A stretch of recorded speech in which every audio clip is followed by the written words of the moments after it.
This video is for covering the basics of trigonometric identities for our class on October 23rd, 2024, for any students who missed that class period.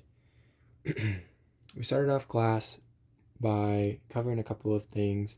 I handed back homework and tests, and I asked if anybody had any homework questions. We were able to cover 2 homework questions before we moved on. And I communicated that test corrections for both the 13.5 through 13.7 assessment and for the take-home assessment that you did over fall break, both test corrections for those are due October 28th. I trust that you were able to receive your tests back today, hopefully, as I put them in folders or gave them to somebody trusted who would be able to give them to you. So hopefully you're able to receive those today. I want to cover what we went through today in class and give you just a rundown of those ideas.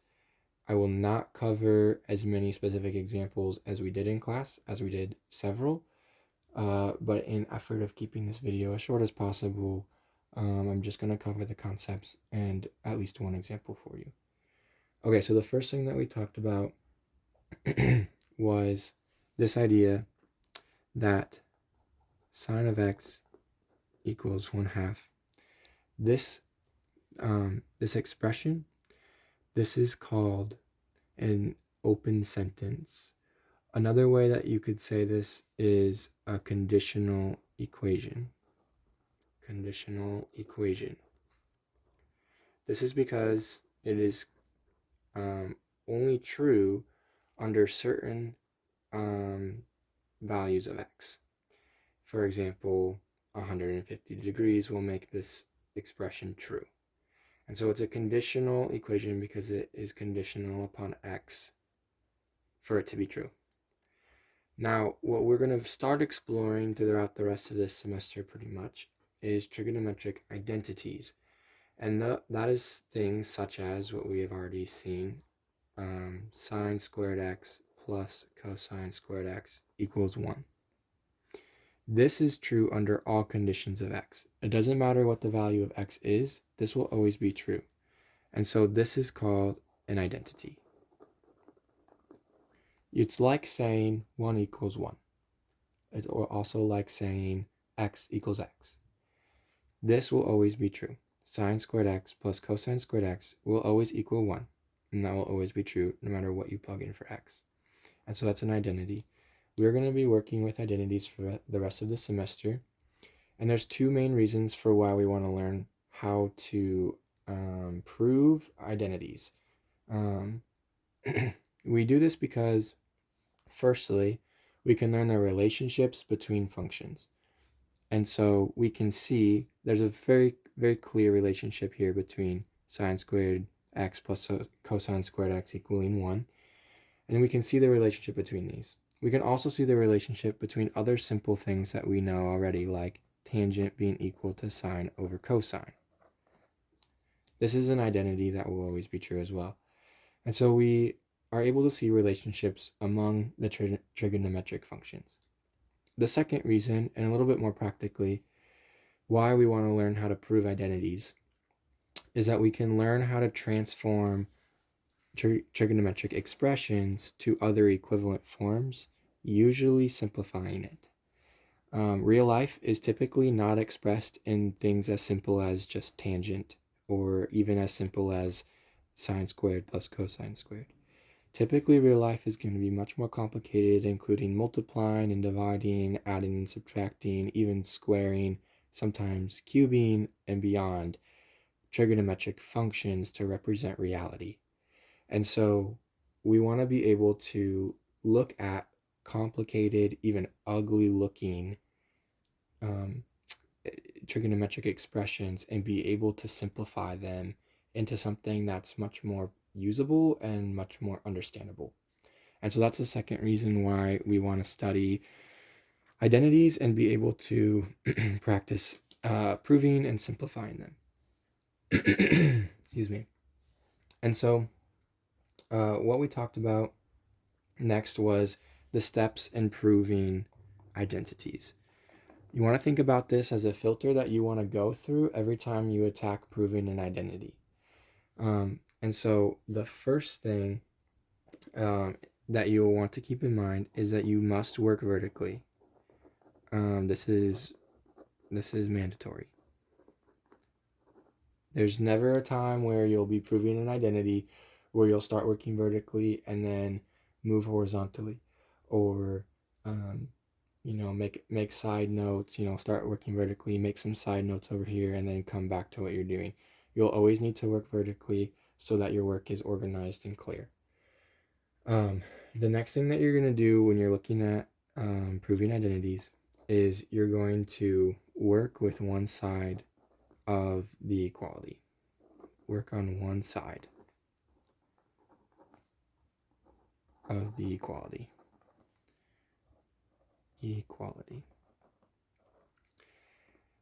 Typically, you are going to want to pick the uglier side, the messier side, the one that has more functions, the one that looks like it's more complicated. This is because it's usually easier to take something complicated and more chaotic and to make it more ordered and more, and to make it simpler. And so, versus the alternative of taking something that's already simple and not complex and trying to make it more complicated. So this is why you would want to pick the uglier side to work getting it down to what it is that you're trying to prove.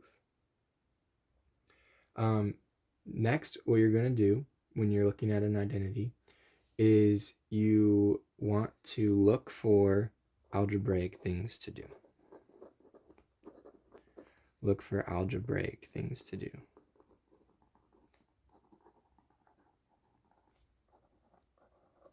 Okay, there are several things that this can look like. Algebraic things that you can do usually help you to either start simplifying the identity, or they might help you to rearrange it to a more helpful situation or something that you understand better. So something like an example that you could use is distributing,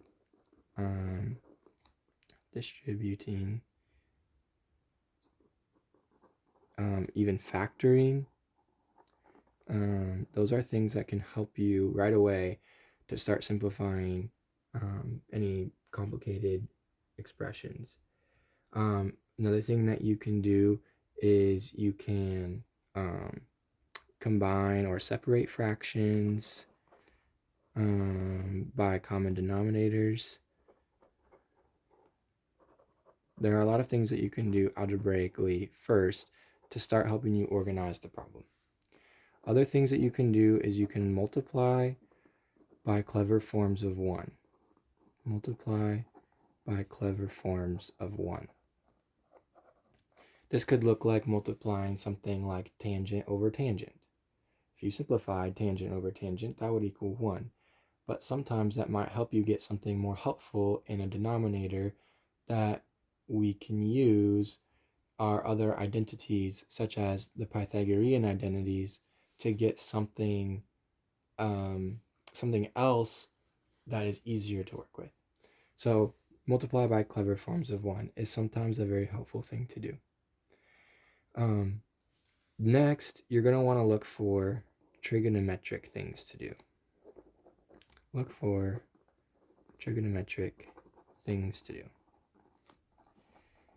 Okay, this looks like looking for familiar expressions that we know, like the Pythagorean identities, the reciprocal identities, the quotient identities, familiar identities that we know. And so that's things like tangent equals sine over cosine, or sine squared plus cosine squared equals 1. These are familiar and we know these. So look for those first. Are there any ways that we can simplify the problem by looking for familiar identities we already know? For example, cosine is equal to 1 over secant. That would be something that could be helpful as well. Other things that you can do or look for is if there are squares, you want to think Pythagorean identities. I'm going to shorthand this, Pythagorean identities. Okay, and so if there's squares, you want to think about Pythagorean identities. Lastly, for trigonometric things to do is you want to reduce the number of functions that there are. Reduce the number of different functions that there are. Another way that you could say this, that's equivalent, so there's an equal sign to say it's equivalent, is put everything in terms of sine and cosine. Put everything in terms of sine and cosine. Okay. This is because sine and cosine are the most familiar functions that we know. We know that sine squared plus cosine squared equals 1. We know that tangent can be written in terms of sine and cosine. We know that things such as secant and cosecant can also be written in terms of sine and cosine. Sine and cosine are our most familiar trigonometric functions, so it is helpful to write everything in sine and cosine at times because it can help us to start canceling out functions that are not necessary or starting to combine them so that there's a fewer number of different functions. Okay, reducing the number of different functions would be looking like, oh, I have a tangent, cotangent, secant, and a sine in my expression. Maybe I should eliminate some of those by converting them to sine and cosine. Usually that's easier to work with when you get to really complicated identities that you're trying to prove. So think about trying to look for combining functions in terms of sine and cosine. Okay, and then I'm going to write this one as a last resort. This is a last resort. Work with both sides. The reason this is a last resort is because if you work with both sides of an identity at the same time, and maybe you're able to get one side down to something like 1 over cosine plus sine, and then you can work on this side and also get it to 1 over cosine plus sine. The problem is that you haven't actually proved what it is that we were looking to get originally. Maybe we wanted to get something up here, and we wanted to show that it would be equal to something over here. But by working with both sides and showing that they're both equal to something else is not actually proving what we wanted to in the first place. It is helpful to do that only if you're stuck and you're unable to get from one to the other, but then you need to go back and you need to be able to write a cohesive proof that gets from one side of the expression to the other and doesn't simply meet in the middle. And that is why it's a last resort to work with both sides, is because we want to be able to go from one, maybe the left side of the expression, to the right side, or vice versa. There's a bunch of mathematical jargon about why this is true and why it's important, but just trust me that you want to work with one side and go to the other, and only try to work with both sides as a last resort. Okay, the last thing that we want to talk about is how to write proofs. And I hope that you can remember what you did in geometry, because the proofs will be fairly similar in format. But the way that we write proofs for trigonometry, and really for any upper level math courses, will be looking like this. You'll write PF, that stands for proof. And then you will write whatever it is that you're trying to prove. Let's go ahead and just do an example right now to show you what it would look like. So I'm going to use this this expression, sine of x over 1 plus cosine x. And we want to prove that it's equal to 1 minus cosine x over sine of x. Now, what we can do is we can pick one of these sides to start working with. Again, try to pick an uglier side. However, in this case, they seem fairly even, so we'll just pick the left side. So the first thing that we could look to do is algebraic things to do. There are not a lot of immediately obvious options for how to simplify this algebraically, but we can multiply by a clever form of 1 here. So what we're going to do is we're going to take the left side here. We'll put a question mark above this equal sign for the moment before we know for sure if this is true. And so we'll take sine of x over 1 plus cosine x, which is right here as the left side. And we're going to multiply by a clever form of 1 because we see that there's 1 minus cosine x up here. We know that we're going to want to have that included somehow as we go. So this is why I've picked 1 minus cosine x, because it's part of our goal. So now I can simplify this, and so it would look like this after simplifying. Sine of x times 1 minus cosine x all over 1 minus cosine x squared. Okay, then I'm going to go ahead and continue finishing this example and go back and describe how to write it in proof form. So from here we can notice that this is part of our common Pythagorean identities, because we know that sine squared x plus cosine squared x equals 1. If you subtract cosine squared x from this side and from this side, you'd be left with 1 minus cosine squared equals sine squared. 1 minus cosine squared can be written as sine squared. So we will substitute that in here. Now you can see that there's an obvious cancellation between the sine functions. So we'll be left with 1 minus cosine x on the top and 1 sine x on the bottom. If you notice now, this is our goal. And we've successfully proven that this is equal to this. So now to go back and discuss the proof format, what I expect is that you would, again, write proof to show that you're starting a proof. You would do your math vertically here, and then you would justify each step along the way with what you're doing. And so our first step here is we multiplied by 1. So you could just say multiplied by 1. Or you could say multiplied by a clever form of 1. Or something similar, as long as you justify what you're doing in writing. So multiply by 1. And then here we simplified. We combined. So simplify. You could write simplify. You could write combined fractions. You could write we distributed these two expressions here. There's a lot of different things that you could write here, but as long as it's clear what you've done to get from this step to this step, write it here. I'm going to write simplify for here. Then we can notice that we substituted here, so you could write substitute. You could write substitute by Pythagorean identity. I would encourage you as we push through to indicate what identities you're substituting as you do them.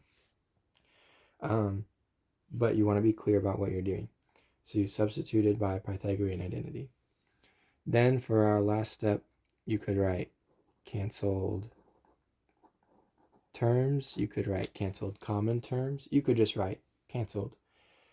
And that way I know that you canceled the sign from both the top and the bottom. The final step in writing a proof is writing these three these three dots in the form of a triangle, like so. This means therefore in mathematical language. It means therefore or ergo. Then you can write what it is that you proved. So you proved that sine of x over 1 plus cosine x is equal to 1 minus cosine x over sine of x. Then the last thing is you write this box and you fill it in completely. Okay? This is just what mathematicians do when they write a proof. They use these dots in a triangle to say ergo, and they use this square filled in to say the proof is done, or to say it has been shown, or to say something similar along those lines. Don't ask me how this came about, but this is what you do when you finish a proof. The part of the reason why you fill in the square is because if you did not finish the proof, you would write it as an open box. This means that the proof is not completed, or there's missing parts, but we're almost there, or we've tried, or something like that. So an empty box means that you have not finished the proof.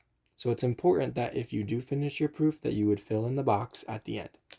I hope that you'll be able to fill in all of your boxes this semester as we continue to prove identities. If you have any questions, please email me, and the homework is going to be doing problems just like this.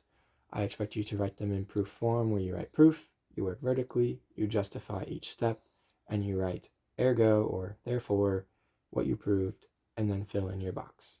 If you don't actually finish any of the proofs, go ahead and feel free to leave an open box, but I trust that you'll be able to do these, especially because the answer key should be right on all of these identities, considering it's not about graphing. Thank you for watching this video, and I hope to see you on Friday.